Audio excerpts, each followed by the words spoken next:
Hello, everybody, and welcome to my AEW Rampage review. Honestly, I'm just coming in the house. It's about 12 o'clock. I was at the Rampage show tonight, and I never was planning on going to begin with, but let's just say, I don't want to give too much information out about this, but I had a friend that I knew from school, and he really helped me out, especially yesterday, telling me about these tickets and whatnot. I don't want to go into a lot of names. I don't want to give people's stuff away right now. All I'll just say is, I was there at the show tonight. I had some very great seats for AEW Rampage, and I can't thank the people enough that even helped me out to even do this. Me and my friend went and whatnot. So, like I said, I don't want to go into too much of names because I don't really want to get in trouble for this or just saying too much. But I really appreciate them and whatnot for even doing this in general. Especially my friend from school, 'cause I went to college with him, and he knew I liked wrestling. He knew I was a big fan of wrestling, and he knew what was going on. Because even my brother, he's actually went to Dynamite. He's going to the pay-per-view Sunday. I never planned on going to these shows this weekend because, one, it's a very far travel to get there, okay, to the building. Like I said, they said it's in Chicago, but it's not really in Chicago, okay? I don't really call it that. It's in Hoffman Estates and stuff. But I'm like, the opportunity is there, so, why not go to this show? Okay, and we kind of got there. I missed some of the Dark tape, and I don't really care about Dark that much. I'm not going to go back and watch it anyways. I will just say it's about Dark. I'm not going to say matches. I saw Matt Hardy. I saw Cesar, Claudio, William Regal, a few guys here and there. So I did see them and whatnot. And, before the show actually kicked off, Tony Khan cutting a promo. By God, it is just I'm like my friend says, why are you yelling at this? Okay? But why are you yelling this and stuff? So, why are you doing that? And, the first match of the show, because we had the entrances on TV before the actual show started, okay? Well, the entrances in the arena before the show started. I'm not going to say this was a full house crowd out there. Like I said, this is Rampage. They're there for 3 different shows. There was a lot of people in the building, but it wasn't nothing that you could fill the capacity. There was a lot of empty seats out there, okay? I'm sure they'll be filled about Sunday at the pay-per-view, but, as in for Rampage and Dark, I don't think a lot of people cared to come out there this much for the show. All the good shit was last Wednesday, okay? There was a few good things here and there, too. Now, I know the opening match started off, by the way, on commentary, we had Jim Ross, Excalibur, Don Callis, and Chris Jericho, who does not wear a shirt on commentary, by the way, as Orange Cassidy, Trent Beretta, and Chuck Taylor, the best friends, versus Hangman Page and the Dark Order of Alex Reynolds and John Silver.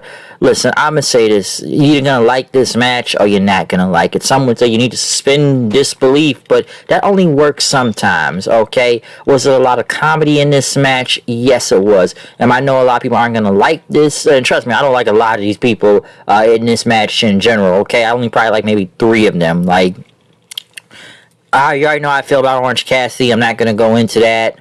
Dark Order, I just don't care. I like John Silver, but like I said, I don't really care. Beretta, I always thought some was in him. Chuck Taylor still looks like shit. Like I said, it was a lot going on in this 6-man. I'm not surprised who won. I knew Hangman and the Dark Order were, gonna win anyways, because, the whole story versus Kenny and the Bucks, so we already know what that's leading to. And what now? Hold on, I got a message. But yeah, we already know what that's leading to. And I guess when they were going over the card, I can't hear commentary, but Jim Ross is there saying, I guess he said, wait, does this show 8 hours? I feel like the show will be 8 hours. These pay-per-views look like they go on for 8 hours, okay? Come on, it's like 20 different matches already being announced, and matches that were even added tonight at the last second. So it's like 20 something matches, and it's like a 6-7 hour show. Get the coffee ready, folks, for Sunday, because you're gonna need it.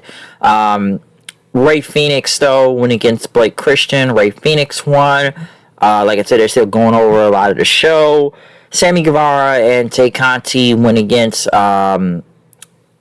Ruby Soho and Ortiz, which I actually thought was for the AAA mixed titles. First off, I'm literally watching the same match I saw last week on TV. I'm just seeing it again now. It's live this time, so I don't know why I'm seeing this match twice. And here's the thing now it's going to happen 3 times now, okay? So now, this Sunday, it'll be another rematch. Why do we need to keep seeing the same match? At least Sammy actually made the card for the pay-per-view, I guess, for the buy-in, because what was it apparently before? Sammy Guevara and Eddie Kingston and all that. Listen, I'm not going to go into that whole Eddie Kingston thing. I know people did chant Eddie Kingston at Sammy Guevara during the match. I was there to see that. I think I've already spoke on the whole thing.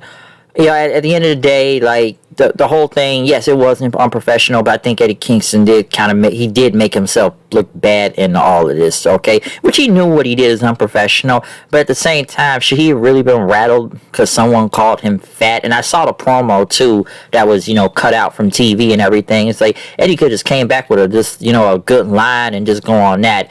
But you want to go fight people in the back because someone called you fat and then try to argue with which Disco even had a point to what I even saw on Twitter. I don't agree with everything on Disco, what he says. I listen to him and Conan's show, but he did make a couple points here and there. I will say that. But, people calling Eddie fat, like, dude, we all know he's fat, but we know he can go in the ring, too, at the same time. And I'm not going to go in this debate, because, it's a lot of bigger fat wrestlers, but we know they can go too at the same time. Another thing that doesn't help Eddie Kingston's case, I do feel like, is when you admit on Twitter that you eat a lot of Five Guys and ice cream.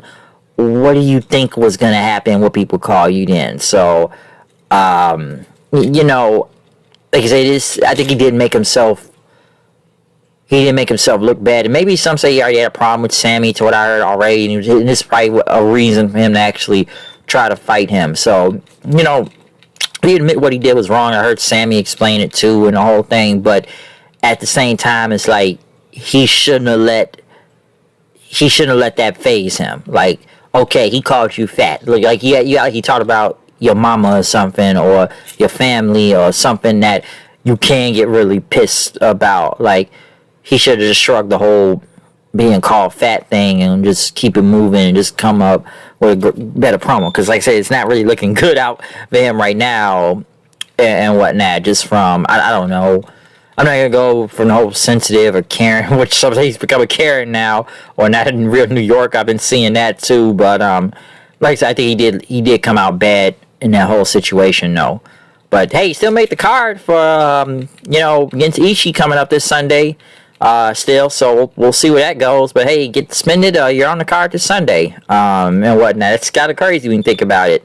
I know they had a sit down, I guess, promo, real quick interview with Athena and Jade. Mark Henry was there. Kiera Hogan and what's the old girl name? Layla Gray. Layla Gray, that's her name. All standing there. So, Athena's saying, she said, I'm going to beat you this Sunday, so there you go. What else? I know they had the Swerve, Glory, and the Acclaimed and Badass Billy Gunn in the back. Swerve's getting tired of them and say, y'all gonna lose with your little rhymes and stuff. So, y'all gonna go, we're gonna prove more than you're just a stereotype and all that. FTR came out with Wardlow, all the titles and whatnot. Basically, FTR's cutting a promo, talking about why are we doing this match. We've been to the bottom of the barrel before, but now, we've turned it around, all out. Why even do this match? Why is it so important and everything? Well, it is to them because it's really important, okay? And, Dax is cutting his, passionate promo and whatnot. And, 3 things don't mess with his life is his money. Next thing you know, Saban's on the microphone. The Motor City Machine Guns come out. Saban and Alex Shelley. Basically, Jay Lethal and Satsum Singh and, Sanjay Dutt are out there. I'm like, damn, it's like I'm looking at Team TNA out here. That's why we almost got a TNA chant going looking at them. But Shelley and, talking about FTR, like, you got one of the best tag teams on the planet. But you don't respect the locker room, whatnot. That Shelley and Saban been doing this for nearly 20 years, and you're being called a family. And the Guns are making really good points here. Like, how are these guys are heels again? Like, they're saying some fake shit out there, okay? And, it's like it's a really good promo from the Guns. And, Sanjay Dutt just starts saying, let's talk about your kid. And then Dax is trying to get him. And then, Sanjay's like trying to run up there and fight him, and they're holding him back. So I am looking forward to that 6-man tag. I think Wardlow should have been facing somebody at the pay-per-view for the title. But, Like I say, he should have been facing someone, but I guess, he's in a 6-man. But hey, I'm glad to see the Motor City Machine Guns there. I was just there a couple weeks ago to see him on Impact live. Now I'm here to see him live here, so it was pretty cool to see that right now. And the main event was Ricky Starks and QT Marshall. I did not care. The crowd did not care. Fucking Starks won, okay? The rest of the Nightmare or family or the Factory or whatever the fuck it is all tried to come out and do something, and it did not work, and they all got beat up by Starks. Starks hit the Rochambeau and won. Next thing you know, Powerhouse Hobbs come out, and they start fighting in. Then Bryan Danielson comes out there, and then him and Jericho are brawling in, and that's what closes the show. I was there a little bit more after, like I said, when it was going on. Jericho kind of promo, like, in this building, I won the AEW World. I was the first AEW World Champion 3 years ago when I got this building. And remember in Chicago, he debuted on Raw many years ago, but, Jericho was just talking about all these things and whatnot, and I thought it was funny when they would play his music again. He was like, turn that shit off, like, yeah, y'all not gonna sing to that. So Jericho was great out there, okay? I thought it was funny at the end when the show went off the air and they said a few more things, but like I said, Rampage was Rampage. Like, I can't complain that much. Even the show wasn't even really all that in general.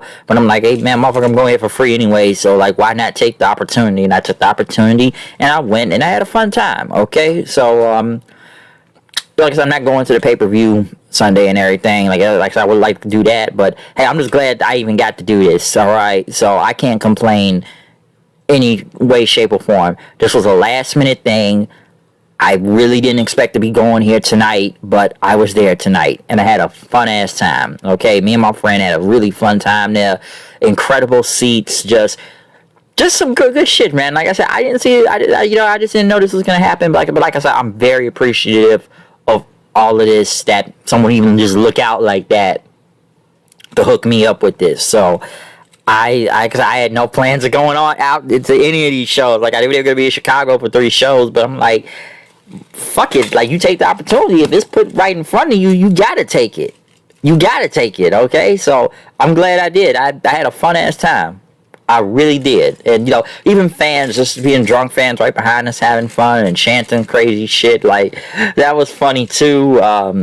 It was a lot. Like, I think we're gonna see the biggest names on, Rampage, and by the way, I guess we're just doing 4-man commentary tables for every show at this point too. So I may go back to watch a little bit just to see commentary. I do need to go watch SmackDown. No, I did not see that. I know SmackDown was taped, but I guess I'll watch it anyways, given that the Clash of the Castle is tomorrow. So at least try to check out what happened on there before that starts tomorrow in the afternoon. Okay, so we'll see where that goes.